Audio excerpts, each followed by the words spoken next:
வயலோ வயலோ வயலோ செழிக்க வாழ்வு தந்தானே, வயலோ வாழ்வு தந்தானே. அட பொன்னா விளையோ பூமிக்கு நல்ல விவரம் தந்தானே, உழவனின் உறவா வந்தானே.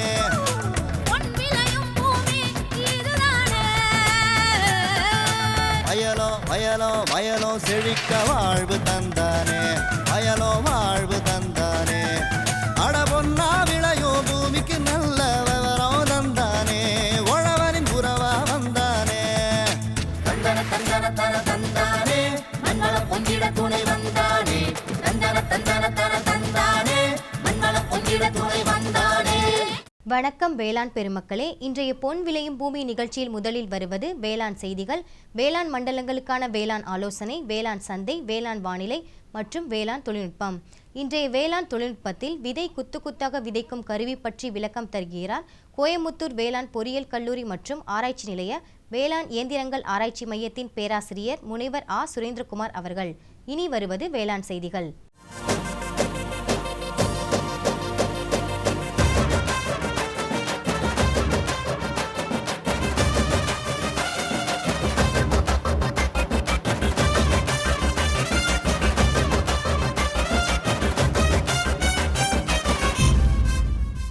வணக்கம்.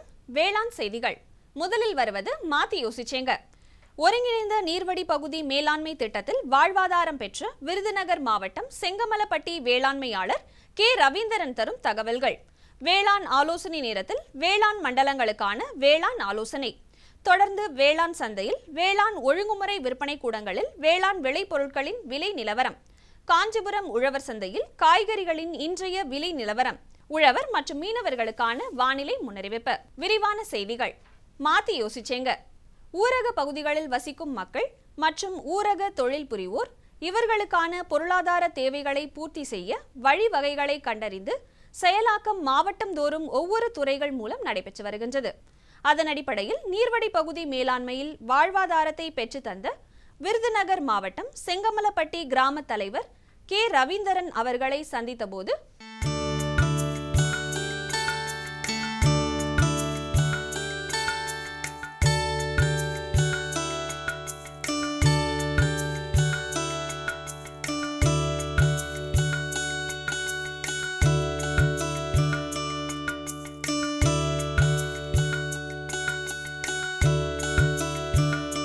மாவட்ட ஒருங்கிணைந்த மேலாண்மை திட்டத்தின் கீழ் எங்கள் ஊரில் வந்து மீட்டிங் போட்டு இந்த ஊர்கள் சில தேவை என்ற என்ன வேணும் என்ற ஒரு சில காரியங்கள் செய்து கொடுப்பதாக மீட்டிங் போட்டார்கள். அந்த இதில் நாங்கள் மீட்டிங் இந்த மகளிர் சுய உதவிக்குழுவை கூப்பிட்டு அவர்களை பேசி முடிவெடுத்து செய்கிறோம் என்று சொன்னேன். சரி என்று சென்றார்கள். அதுக்கப்புறமாக எமது ஊரில் 5 குழுக்கள் இருக்கின்றன. அவர்களை கூப்பிட்டு ஒரு கூட்டம் நடத்தினோம். அந்த கூட்டத்தில் விருதுநகர் மாவட்ட ஒருங்கிணைந்த வேளாண்மை திட்டத்தின் கீழ் நமது ஊருக்கு சில சேவைகள் செய்வதாக சொல்கிறார்கள்மா, நீங்கள் அதற்கு என்ன தேவை என்று சொன்னீர்களா? நான் அவர்களை போய் அணுகி உங்களுக்கு அந்த வசதிகளை செய்து கொடுப்பதாக சொன்னேன். அப்பொழுது மகளிர் குழுக்களை கூப்பிட்டு கூட்டம் நடத்தினோம். கூட்டத்தில் நமது ஊரில் தற்பொழுது வந்து பஸ் வசதி கம்மியாக இருக்கின்ற காரணத்தினால் ஒரு ஆட்டோ வாங்கி கொடுத்தீர்களால் நாங்கள் அந்த ஆட்டோவை ஓட்டி மக்களுக்கு ஒரு நன்மையாக இருக்கும், எங்களுக்கும் ஒரு வருமானம் உள்ளதாக இருக்கும் என்று கூறினார்கள். அன்று ஆட்டோவை வாங்கி இவர்கள் ஓட்டி கொண்டிருக்கிறார்கள். இவர்கள் ஆட்டோ வாங்கி ஓட்டுவதால் பக்கத்து கிராமங்களுக்கும் ஒரு வசதியாக பஸ் வசதி இல்லாத காரணத்தினால் இந்த ஆட்டோக்கள் அந்த சிற்று கிராமங்கள் வரைக்கும் போய் வருகின்றன. இவர்கள் இதற்கு முன்னாடி பயரோசில் வேலை பார்த்த ஆட்கள். இவர்களை பெண்களை கொஞ்சம் முன்னேற்றத்துக்கு கொண்டு வர வேண்டும் என்ற எண்ணத்தினால் இந்த ஆட்டோ வாங்கி கொடுத்து இப்பொழுது ஆட்டோ ஓட்டிக்கொண்டு இருக்கிறார்கள். ஒருதளவு சிறிய வருமானம் இருந்து கொண்டு இருக்கிறது. அதை வைத்து இவர்கள் சம்பளம் போக மீதியை குளிருக்காக சேமிக்கிறார்கள்.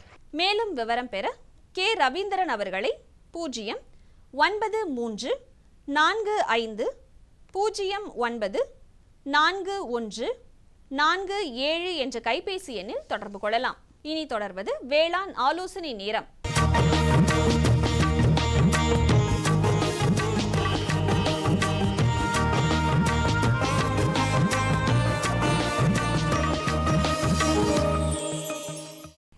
வானிலைத்துறை மற்றும் தமிழ்நாடு வேளாண்மை பல்கலைக்கழகம் மற்றும் வேளாண் காலநிலை ஆராய்ச்சி மையம் இணைந்து வழங்கும் மண்டல வாரியான வானிலை சார்ந்த வேளாண் அறிக்கை. மேற்கு மண்டலத்திற்கான வானிலை முன்னறிவிப்பு. மேற்கு மாவட்டங்களான கோயம்புத்தூர், ஈரோடு மற்றும் திருப்பூர் ஆகிய இடங்களில் வரும் நாட்களில் வானம் பெரும்பாலும் மேகமூட்டத்துடன் காணப்படும். வறண்ட வானிலையே எதிர்பார்க்கப்படுகிறது. அதிகபட்ச வெப்பநிலை 37 டிகிரி செல்சியஸ் ஆகவும் குறைந்தபட்ச வெப்பநிலை 26 டிகிரி செல்சியஸ் ஆகவும் காலை நேர காற்றின் ஈரப்பதம் 66% மாலை நேர காற்றின் ஈரப்பதம் 32% பதிவாக வாய்ப்புள்ளது. சராசரியாக காற்றின் வேகம் மணிக்கு 10 கிலோமீட்டர் அளவுக்கு பெரும்பாலும் வடகிழக்கு திசையிலிருந்து வீசக்கூடும். மேற்கு மண்டல விவசாயிகளுக்கான வேளாண் அறிவுரை. மாலை நேர காற்றின் ஈரப்பதம் குறைந்தும் பகல் மற்றும் இரவு நேர வெப்பநிலை உயர்ந்தும் காணப்படுவதால் பூக்கும் நிலையிலுள்ள எள் பயிருக்கு உடனடியாக நீர் பாசனம் செய்யவும். பாசனம் செய்யாவிடில் பூக்கள் தொடர்ந்து உதிரும். நிலவும் வறண்ட வானிலையை கருத்தில் கொண்டு ஏப்ரல் முதல் வாரத்தில் இரவை கம்பு விதைப்பிற்காக நிலம் தயார் செய்யவும். பகல் மற்றும் இரவு நேர வெப்பநிலை உயர்ந்தும் மாலை நேர காற்றின் ஈரப்பதம் குறைந்தும் காணப்படுவதால் மதியம் 2 மணி முதல் 3 மணி வரை உள்ளூர் பகுதிகளில் சுழற்காற்று ஏற்பட வாய்ப்புள்ளது. எனவே 5 மாத வயதுடைய வாழை மரங்களுக்கு முட்டு கொடுக்கவும். நிலவும் வானிலையில் உஷ்ண காற்றின் ஈரப்பத குறியீடு 72க்கு மேல் காணப்படுவதால் கால்நடைகளுக்கு வெப்ப அயற்சி ஏற்படும். ஆகவே கால்நடைகளை தினமும் குளிப்பாட்டி மேலும் கால்நடை கொட்டகைகளை குளிர்ச்சியாக்க தெளிப்பான் மூலம் நீர் தெளிக்கவும். காவிரி டெல்டா மண்டலத்திற்கான வானிலை முன்னறிவிப்பு.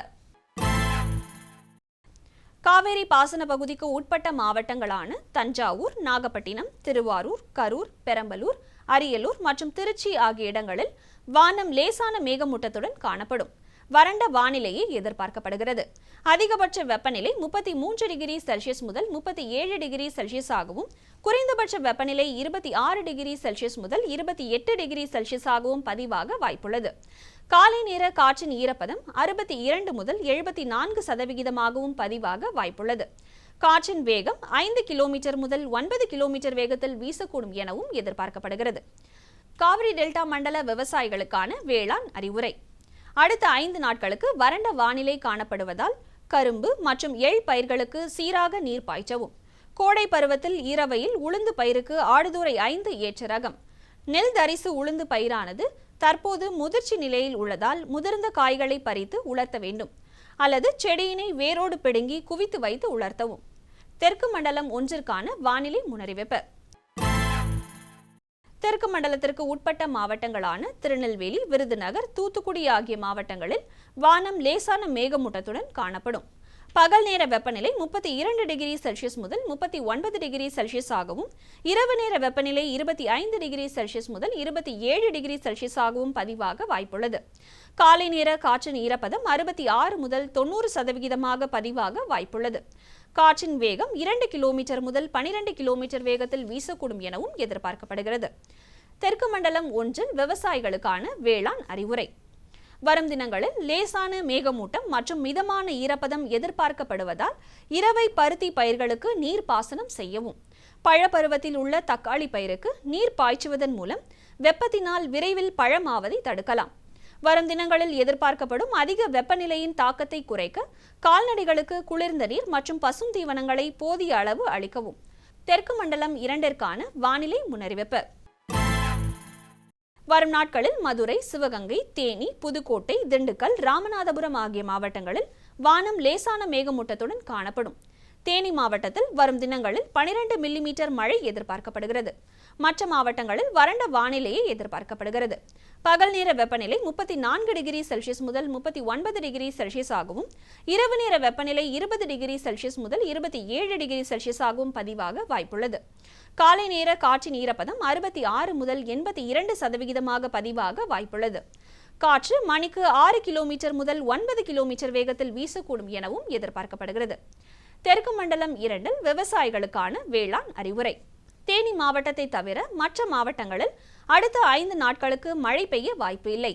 எனவே மண் மற்றும் பயிரின் வளர்ச்சியை பொறுத்து நீர்ப்பாசனம் செய்யவும். பழப்பருவத்தில் உள்ள தக்காளி பயிருக்கு நீர் பாய்ச்சுவதன் மூலம் வெப்பத்தினால் விரைவில் பழமாவதை தடுக்கலாம். நெல் தரிசு பருத்தியில் அதிக வெப்பத்தால் சாறு உறிஞ்சும் பூச்சி வர வாய்ப்புள்ளது. இதனை கட்டுப்படுத்த இமிடாக்ளோபிரிட் 17.8% 5 மில்லிலிட்டர் அல்லது தயோமீதாக்சம் 6 கிராம் 10 லிட்டர் தண்ணீரில் கலந்து தெளிக்கவும். மலைப்பிரதேச மண்டலத்திற்கான வானிலை முன்னறிவிப்பு. வரும் நாட்களில் மலைப்பிரதேச மண்டலமான நீலகிரி மாவட்டத்தில் வானம் பெரும்பாலும் மேகமூட்டத்துடன் காணப்படும். பகல் நேர வெப்பநிலை 24 டிகிரி செல்சியஸ் ஆகவும் இரவு நேர வெப்பநிலை 9 டிகிரி செல்சியஸ் ஆகவும் பதிவாக வாய்ப்புள்ளது. காலை நேரம் மற்றும் மாலை நேர காற்றின் ஈரப்பதம் 52 முதல் 80% பதிவாக வாய்ப்புள்ளது. காற்று மணிக்கு 9 கிலோமீட்டர் வேகத்தில் வீசக்கூடும் எனவும் எதிர்பார்க்கப்படுகிறது. மலைப்பிரதேச மண்டல விவசாயிகளுக்கான வேளாண் அறிவுரை. நடப்பு பருவத்தில் பயிர் செய்யும் முன் மண் பரிசோதனை செய்து மண்ணில் அமிலத்தன்மைக்கு ஏற்ப டோலமைட் இட்ட பின் பயிரிடவும். வறண்ட வானிலையே காணப்படுவதால் உருளைக்கிழங்கை விதைப்பதற்கு தகுந்த பருவமாகும். விதைப்பதற்கு முன்னால் நூற்புழுவை கட்டுப்படுத்த சாலில் 1 ஹெக்டருக்கு கார்போபியூரான் 3G குருணை மருந்தை 33 கிலோ என்ற அளவில் மணலுடன் கலந்து இடவும். இந்த மருந்து அதிக விஷம் உள்ளதால் தக்க பாதுகாப்பை மேற்கொள்ளவும். வடமேற்கு மண்டலத்திற்கான வானிலை முன்னறிவிப்பு. வரும் நாட்களில் வடமேற்கு மண்டலத்திற்கு உட்பட்ட மாவட்டங்களான சேலம், நாமக்கல், தருமபுரி மற்றும் கிருஷ்ணகிரி ஆகிய மாவட்டங்களில் வானம் லேசான மேகமூட்டத்துடன் காணப்படும். வறண்ட வானிலையே எதிர்பார்க்கப்படுகிறது. பகல் நேர வெப்பநிலை 37 டிகிரி செல்சியஸ் முதல் 38 டிகிரி செல்சியஸ் ஆகவும் இரவு நேர வெப்பநிலை 20 டிகிரி செல்சியஸ் முதல் 26 டிகிரி செல்சியஸ் ஆகவும் நிலவ வாய்ப்புள்ளது. காலை நேர காற்றின் ஈரப்பதம் 72% பதிவாக வாய்ப்புள்ளது. காற்று மணிக்கு 5 கிலோமீட்டர் முதல் 6 கிலோமீட்டர் வேகத்தில் வீசக்கூடும் எனவும் எதிர்பார்க்கப்படுகிறது. வடமேற்கு மண்டல விவசாயிகளுக்கான வேளாண் அறிவுரை. கோழிகளுக்கு வெப்ப அயற்சி குறைந்து காணப்பட்டாலும் கோடை காலமாவதால் குளிர்ந்த நீர் வழங்குவது மற்றும் தீவனத்தில் தேவையான அளவு அமினோ அமிலங்கள் மற்றும் தாது உப்பு முதலியவற்றை கலந்து அளிப்பதன் மூலம் இறப்பு சதவீதத்தை குறைக்கலாம். வடகிழக்கு மண்டலத்திற்கான வானிலை முன்னறிவிப்பு. அடுத்து வரும் 5 நாட்களிலும் வடகிழக்கு மண்டலத்திற்கு உட்பட்ட மாவட்டங்களான சென்னை, காஞ்சிபுரம், திருவண்ணாமலை, திருவள்ளூர், கடலூர், வேலூர், விழுப்புரம் ஆகிய மாவட்டங்களில் வானம் லேசான மேகமூட்டத்துடன் காணப்படும். வறண்ட வானிலையே எதிர்பார்க்கப்படுகிறது. பகல் நேர வெப்பநிலை 34 டிகிரி செல்சியஸ் முதல் 37 டிகிரி செல்சியஸ் ஆகவும் இரவு நேர வெப்பநிலை 25 டிகிரி செல்சியஸ் முதல் 27 டிகிரி செல்சியஸ் ஆகவும் நிலவ வாய்ப்புள்ளது. காலை நேர காற்றின் ஈரப்பதம் 76 முதல் 82% ஆகவும் காற்றின் வேகம் 4 கிலோமீட்டர் முதல் 8 கிலோமீட்டர் வரையிலும் வீசக்கூடும் எனவும் எதிர்பார்க்கப்படுகிறது. வடகிழக்கு மண்டல விவசாயிகளுக்கான வேளாண் அறிவுரை. கால்நடைகளை வெப்பம் அதிகமாயிருக்கும் மதிய வேளையில் மேய்ச்சலுக்கு அனுப்பாமல் குளிர்ந்த குடிநீர் மற்றும் நிழல் அளிப்பதன் மூலம் வெப்ப தாக்கத்திலிருந்து கால்நடைகளை பாதுகாக்கலாம். வெயில் அதிகமான பகல் நேரங்களில் கறவை மாடுகளின் மேல் தண்ணீர் தெளித்து அதன் வெப்பத்தை தணிப்பதன் மூலம் பால் உற்பத்தி குறையாமல் பாதுகாக்கலாம். அதிக மழை பெறும் மண்டலத்திற்கான வானிலை முன்னறிவிப்பு. வரும் நாட்களில் வானம் லேசான மேகமூட்டத்துடன் காணப்படும். 1-4-2016 மற்றும் 3-4-2016 ஆகிய நாட்களில் லேசான தூறல் மழை எதிர்பார்க்கப்படுகிறது. மற்ற நாட்களில் வறண்ட வானிலையே எதிர்பார்க்கப்படுகிறது. பகல் நேர வெப்பநிலை 36 டிகிரி செல்சியஸ் ஆகவும் இரவு நேர வெப்பநிலை 26 டிகிரி செல்சியஸ் ஆகவும் நிலவ வாய்ப்புள்ளது. காற்றின் ஈரப்பதம் 72% பதிவாக வாய்ப்புள்ளது. காற்றின் வேகம் மணிக்கு 8 கிலோமீட்டர் வேகத்தில் வீசக்கூடும் எனவும் எதிர்பார்க்கப்படுகிறது. அதிக மழை பெறும் மண்டல விவசாயிகளுக்கான வேளாண் அறிவுரை. வாழையில் காய்ந்த மற்றும் நோய் தாக்கிய இலைகளை அகற்றி எரிப்பதன் மூலம் இலைப்புள்ளி நோய் பரவுதலை கட்டுப்படுத்தலாம். வரும் நாட்களில் கோடை மழை பொழிய வாய்ப்புள்ளதால் தென்னை மற்றும் ஜாதிக்காய் மரங்களை சுற்றி வட்ட பாத்திகள் அமைத்து மழை நீரை சேமிக்கவும். பகலில் வெயிலின் தாக்கம் அதிகம் இருப்பதால் நன்கு மலர்ந்த ரோஜா மலர்களை காலை நேரங்களில் அறுவடை செய்யவும். விளம்பர இடைவேளைக்கு பிறகு வேளாண் செய்திகள் தொடரும்.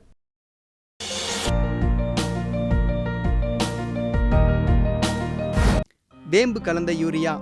சிறந்த உற்பத்திக்காக வேம்பு கலந்த யூரியா நம் நாட்டிலேயே 70 லட்சம் டன்னாக அதிகரிக்க 6 ஆலைகள் சீரமைக்கப்படுகின்றன.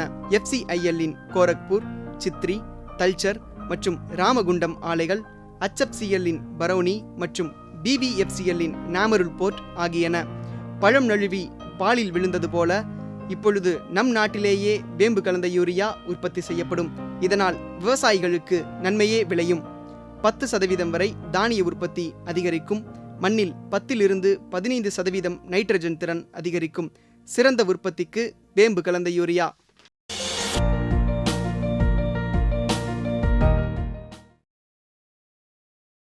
இனி வருவது வேளாண் சந்தை.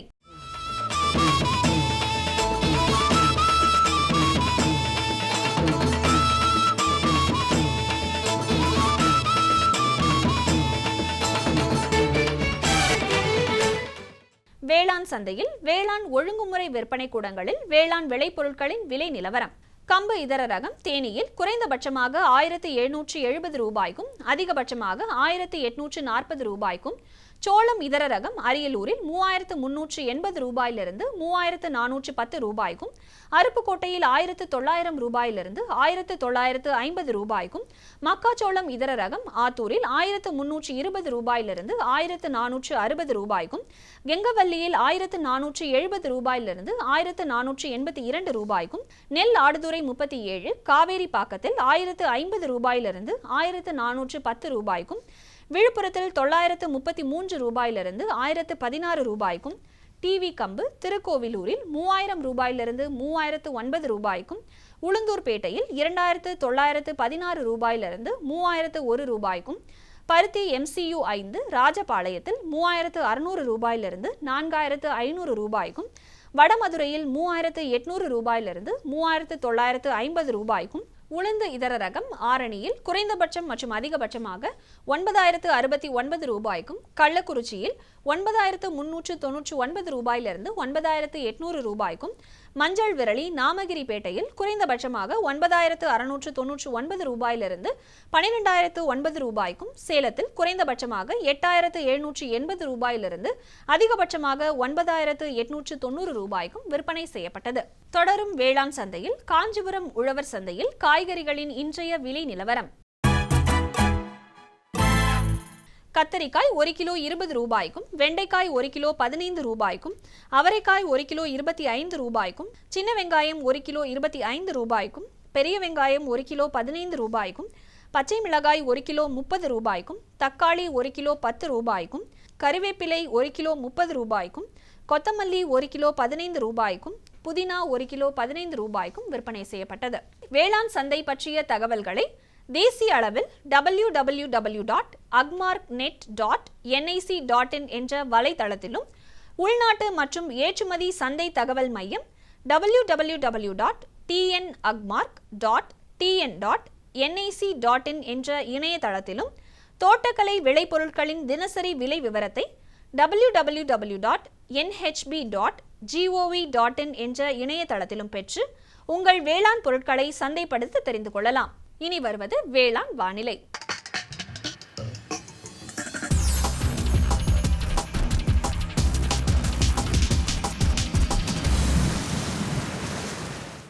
வானிலை முன்னறிவிப்பு. உழவர்களுக்கான வானிலை முன்னறிவிப்பு. தமிழகம் மற்றும் புதுச்சேரியின் ஒரு சில இடங்களில் லேசான மழை பெய்யக்கூடும். மீனவர்களுக்கான வானிலை முன்னறிவிப்பு.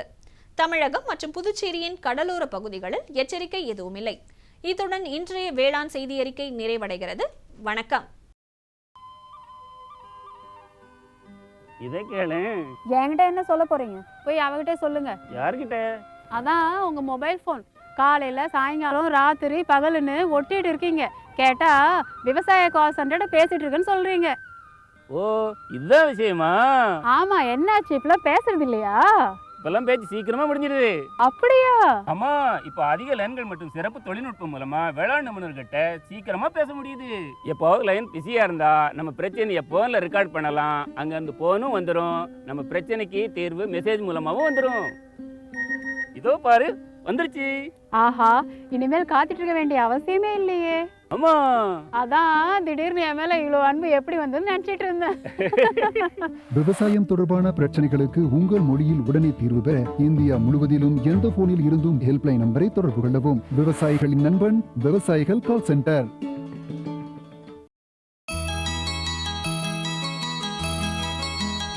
வேளாண்மையில் இயந்திரமயமாக்கல் என்பது வேலையினை குறித்த நேரத்தில் முடித்தல், துல்லியமாக விதைகளை விதைத்தல் மற்றும் ஏனைய இடுபொருட்களையும் இடுதல் போன்றவையாகும்.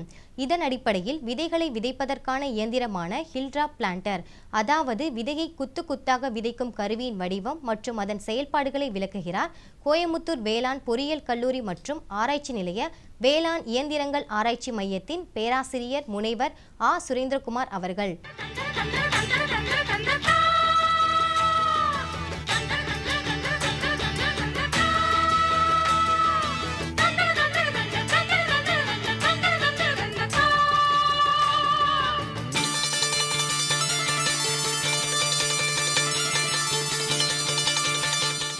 இந்த கருவியின் பெயர் ஹில் ட்ராப் பிளான்டர் அப்படின்னு சொல்லக்கூடிய விதைகளை குத்து குத்தாக விதைக்கும் கருவி. இந்த கருவியை நம்ம மணிலா அல்லது வேர்க்கடலை விதைப்பதற்கும் மக்காச்சோளம் விதைப்பதற்கும் நம்ம பயன்படுத்தலாம். இந்த கருவி எப்படி இயங்குகிறது அப்படின்றத பற்றி நம்ம இப்போ பார்க்கலாம். முதல்ல டிராக்டர் மும்முனை இணைப்பில் நம்ம இந்த கருவியை இணைச்சிட்டோம். சரிங்களா? டிராக்டர் மும்முனை இணைப்பினால் வரக்கூடிய பலன், இந்த கருவியை நாம் டிராக்டர் ஹைட்ராலிக் சிஸ்டத்தோடு மூலமாக மேலே தூக்கி கொள்ளலாம், கீழே இறக்கி நம்ம வைத்துக்கொள்ளலாம். அதனால் இந்த கருவியை ஹைட்ராலிக் சிஸ்டம் மூலம் நம்ம கண்ட்ரோல் செய்யலாம். சரிங்களா? அடுத்தது இந்த கருவியில் இருக்கக்கூடிய விதைப்பெட்டி. முதல்ல விதைப்பெட்டி பற்றி தான் நம்ம பார்க்குறோம். இந்த கருவியில் இருக்கக்கூடிய விதைப்பெட்டி, இந்த விதைப்பெட்டியில் நம்ம விதைகளை போட்டு விட வேண்டும். விதைகளை போட்ட பிறகு இதில் இருக்கக்கூடிய கப் ஃபீட் மீட்டரிங் மெக்கானிசம் என்று சொல்லக்கூடிய பாகம், கப்பு முறையில் விதைகளை எடுத்து போடக்கூடிய ஒரு பாகம் இந்த விதைப்பெட்டியில் இருக்குது. அந்த மீட்டரிங் மெக்கானிசத்தின் மூலம் ஒவ்வொரு விதையாக எடுத்து இது ஃபனலில் போட்டுரும். இங்கே இருக்கக்கூடிய ஃபனலில் போட்டுரும். அந்த ஃபனலில் போடப்பட்ட விதை இங்கே நாம் பார்க்கக்கூடிய இந்த டியூப் வழியாக கீழே இருக்கக்கூடிய கொழுவுக்கு வந்து சேரும். சரிங்களா? இப்போ இந்த இடத்துல தான் நம்ம சொல்லக்கூடிய குத்து குத்தாக விதைக்கக்கூடிய ஒரு பாகம் இருக்குது. இப்போ இந்த விதைகள் இங்கே வந்த பிறகு நேரடியாக சாலில் போய் விழாது. இங்கே வந்த பிறகு விதைகள் இங்கே தேங்கி நிற்கும். ஒரு 2-3 விதை தேங்கி நின்ற பிறகு இதில் இருக்கக்கூடிய மெக்கானிசம் இந்த விதைகளை இதிலிருந்து விடுவித்து விடும். அதை இயக்கிறதுக்கு தான் இந்த சொல்லக்கூடிய இந்த பக்கம் இருக்கக்கூடிய இந்த சக்கரங்கள் பயன்படுது. சரிங்களா? ஒரு வரிசையில் செடிக்கு செடி இடைவெளியில் இது குறிப்பிட்ட அளவு ஒரு 3 விதைகளாக கீழே விழும்.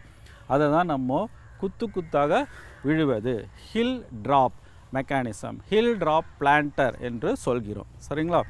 அடுத்தது இந்த மெக்கானிசம் எப்படி இயங்குகிறது என்பதை நம்ம பார்க்கலாம். இப்போ இந்த வீல் இருக்கு இல்லைங்களா, இந்த சக்கரம் நம்ம இதை கீழே இறக்கப்பட தரையில் அமுங்கி இருக்கும். இந்த சக்கரம் டிராக்டர் எவ்வளவு வேகத்தில் இயங்குகிறதோ அந்த வேகத்திற்கு ஏற்றார் போல் இந்த சக்கரம் இயங்கும். இந்த சக்கரம் சுற்றும் பொழுது இதில் இருக்கக்கூடிய ஒரு அமைப்பு, ஆக்சுவேட்டர் என்று சொல்லக்கூடிய ஒரு அமைப்பு சுற்றும் பொழுது இந்த பார்த்திங்கன்னா இங்கே ஒரு கிளட்ச் சொல்லக்கூடிய ஒரு இணைப்பு இருக்குது. இந்த கிளட்சிற்கு சொல்லக்கூடிய இணைப்பை இது இயக்கி இதில் இருக்கக்கூடிய பாருங்கள் இந்த ராடு முழுசும் இந்த விதைப்பெட்டியினுள்ள மொத்த அகலத்துக்கும் இந்த ராடு இருக்கும். ஒவ்வொரு டியூபுக்கும் ஒவ்வொரு கொழுக்கும் இந்த கிளட்ச் என்று சொல்லக்கூடிய அமைப்பு இணைக்கப்பட்டிருக்கும். அப்போ இந்த சக்கரம் சுற்றும் பொழுது இந்த கிளட்ச் இந்த ராடை இழுத்து பிடிக்கும் பொழுது இந்த ராடோடு இணைக்கப்பட்ட இந்த மெக்கானிசம், இந்த கிளட்ச் மெக்கானிசம், இந்த செக் வால் அப்படின்னு சொல்லக்கூடிய இந்த மெக்கானிசத்தை சிறிது திறந்து விடும்போது விதைகள் கீழே விழுந்துவிடும்.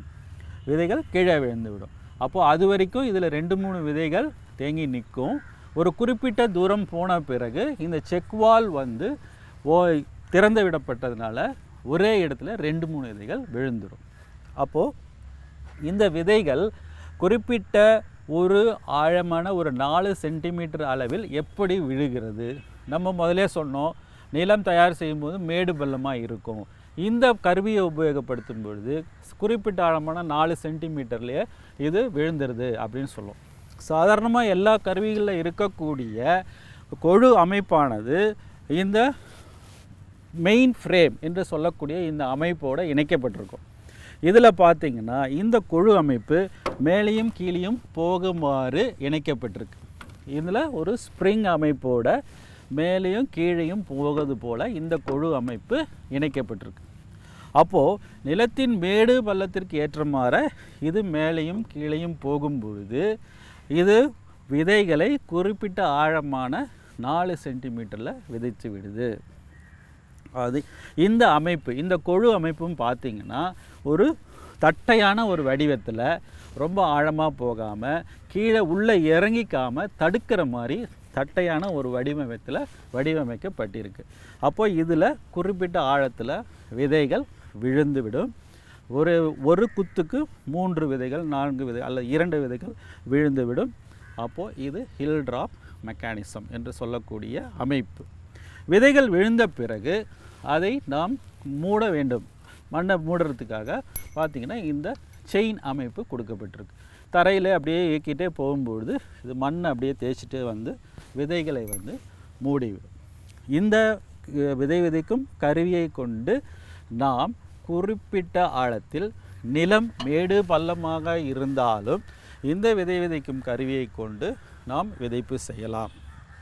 இந்த கருவியை இயக்கும் பொழுது நாம் ஒரு நாளைக்கு இந்த கருவியில் 3 ஹெக்டேர் அளவுக்கு நாம் விதைப்பு செய்து விடலாம்.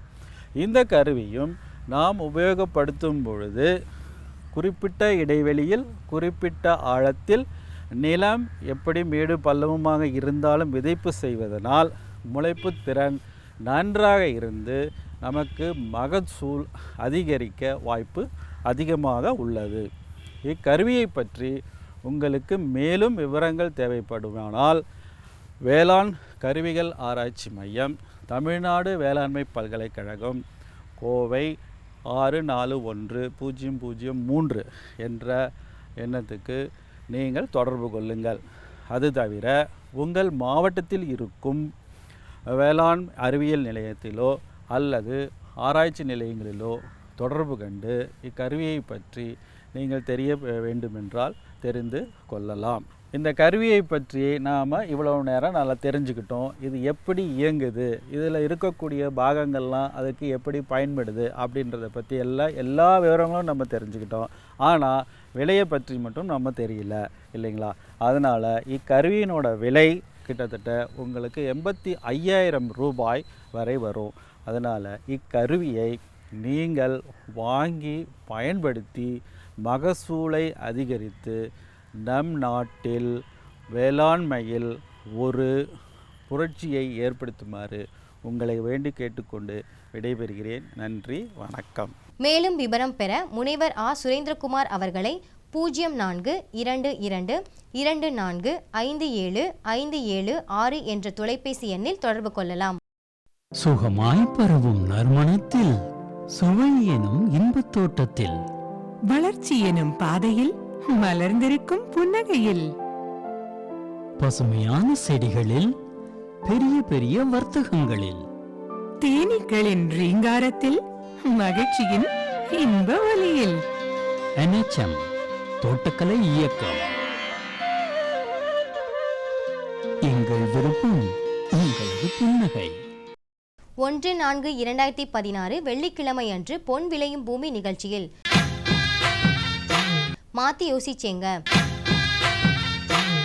தமிழ்நாடு பருத்தி சாகுபடி இயக்கத்தின் மூலம் சுழல் கலப்பை பயன்படுத்தும் விருதுநகர் மாவட்டம் சாமிநத்தம் கிராம வேளாண்மையாளர் எஸ். சுப்புத்தாய் தரும் தகவல்கள். வேளாண் ஆலோசனை நேரத்தில் இன்றைய தாவரம் வாழைப்பழ வகைகள் குறித்தும் தொடர்ந்து நாமக்கல், மதுரை, சிவகங்கை மாவட்டங்களுக்கான வேளாண் அறிவுரை. வேளாண் தொழில்நுட்பத்தில் நிலக்கடலைக்காய் பிரித்தெடுக்கும் கருவியின் பயன்பாடு மற்றும் வடிவமைப்பை குறித்து கோயமுத்தூர் வேளாண் பொறியியல் கல்லூரி மற்றும் ஆராய்ச்சி நிலைய வேளாண் இயந்திரங்கள் ஆராய்ச்சி மையத்தின் பேராசிரியர் முனைவர் ஆர். கவிதா அவர்கள் தரும் விளக்கம் ஆகியன இடம்பெறும். மீண்டும் நாளைய பொன் விளையும் பூமி நிகழ்ச்சியில் சந்திப்போம். நன்றி, வணக்கம்.